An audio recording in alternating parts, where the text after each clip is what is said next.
ဆုတ်မြန်ဆုတ်ကြစို့ဒီနေရာကနေအမြန်ဆုံးထွက်သွားကြရအောင်လူသားစခန်းကစူးစမ်းရေးအဖွဲ့သားတွေကြောက်လန့်တုန်လှုပ်ပြီးပြန်ဆုတ်ဖို့ပြင်နေတဲ့အချိန်မှာပဲလင်ကျိုးကပြုံးပြီးအနောက်ကနေလှမ်းခေါ်လိုက်ပါတယ်တထေးတို့မလောပါနဲ့ဥပြဒီကဘာပြက်ကတ်ထဲမှာလူတိုင်းရိတ်ခါနဲ့ပစ္စည်းတွေပြက်လက်နေကြတာမဟုတ်ဘူးလားကျွန်တော်တို့ကုမ္ပဏီရဲ့ကုန်ထုတ်စွမ်းအားကအလွန်မြင့်မားပါတယ်အေးအေးဆေးဆေးထိုင်ပြီးလေ့လာကြည့်ပါဦးဗျာလင်ကျိုးကစိတ်ထဲကနေဒီလူတွေကငါ့ရဲ့အဖိုးတန်ဖောက်တဲ့ကြီးတွေဖြစ်လာမှလို့တွေးနေတော့ရုံးခန်းထဲကိုအဆင့်တစ်ဆက်စွန်ဘီကြီးနောက်တစ်ကောင်ထပ်မံဝင်ရောက်လာပါတယ်ဒါကိုမြင်လိုက်ရတဲ့အဖွဲ့သားတွေခမဖျားရည်အဆင့်တစ်ဆက်စွန်ဘီကြီးနောက်တစ်ကောင်လားအဆင့်တစ်ဆက်စွန်ဘီတွေကဟင်းသီးဟင်းရွက်ဈေးကွက်ထဲကပိုးဟတ်တွေလိုပဲဘာလို့ဒီလောက်တောင်နေရတကမှအများကြီးရှိနေရတာလဲဆိုပြီးအကြီးအကျယ်လမ်းဖြန့်ကုန်ကြပါတယ်အဲ့ဒီအချိန်မှာလင်ကျိုးကစွန်ဘီမလေးရှောင်းမားကိုတွားချေ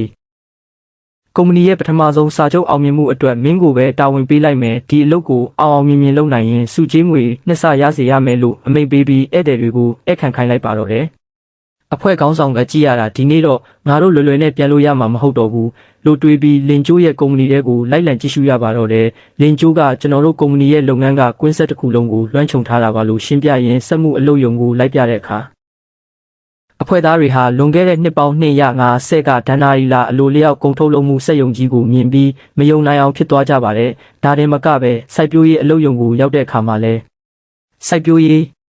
သူတို့ကလေဘာစိုက်တက်တာလားတီးနှံတွေကလည်းအကောင်းကြီးတွေပါလားဆိုပြီးပါဇက်အဟောင်းသားဖြစ်သွားကြရပါတယ်အဆိုးဆုံးကတော့မွေးမြူရေး channel မှာအရှင်လက်ရှင်တန်နေတဲ့ကြက်တွေဝက်တွေကိုမြင်လိုက်ရတဲ့အချိန်မှာပဲစခန်းမှာအမြဲတမ်းအာဟာရမုံ6တွေပဲစားနေရတဲ့အဖွဲ့သားတွေဟာလင်းဆန်းဒီပစ္စည်းတွေကိုရောင်းမလားဗျာကျွန်တော်တို့မှာရှိတဲ့စွမ်းအင်ကြောက်ခဲတွေအကုန်ပေးပါမယ်ဘလောက်ဈေးကြီးကြီးဝယ်ပါမယ်လို့အသေးအတန်တောင်းပန်ပါတော့တယ်အဖွဲ့သားတွေကဒီဇုံဘီတွေကလဲစိုက်တတ်တယ်အလုပ်လဲလုပ်တတ်တယ်သူတို့သာရှိရင်လူသားတွေဒုက္ခကကယ်တင်နိုင်ပြီလို့တွေးမိပေမဲ့တပြိုင်နက်တည်းမှာပဲဇွန်ဘီတွေနဲ့အတူရှိနေတာကအလွန်အန္တရာယ်များတယ်လို့တွေးပြီးတိုးဆုပ်နေကြပါတယ်လင်ကျိုးကတော့ပစ္စည်းတွေကိုတိုက်ရိုက်ရောင်းဖို့ကမဖြစ်နိုင်ဘူးငါရဲ့ရည်ရွယ်ချက်ကအမျက်ကြီးစားကုန်တယ်လို့ဖို့မဟုတ်ဘူးအလုပ်သမားတွေငှားရမ်းတဲ့နီးနဲ့လူသားစခန်းတွေစီထိုးဖောက်ပြီးဒီကဘာပြက်ကရဲ့အစစ်အမှန်ဘရင်ကြီးဖြစ်လာဖို့ပဲလို့ကြံစီထားပါတယ်ဒါကြောင့်သူကလူကြီးမင်းတို့ရဲ့စေတနာကိုထောက်ထားပြီးပုံမှန်ဆိုရိတ်ခါတွေမရောင်းပေမဲ့ဒီနေ့တော့အထူးချွင်းချက်အနေနဲ့ရောင်းပေးပါမယ်စွမ်းရင်ကြောက်ခဲနဲ့တွက်မယ်ဆိုရင်လက်ဆက်တဲ့ဟင်းသီးဟင်းရွက်တပိတ်တာကိုကြောက်ခဲ3သိန်း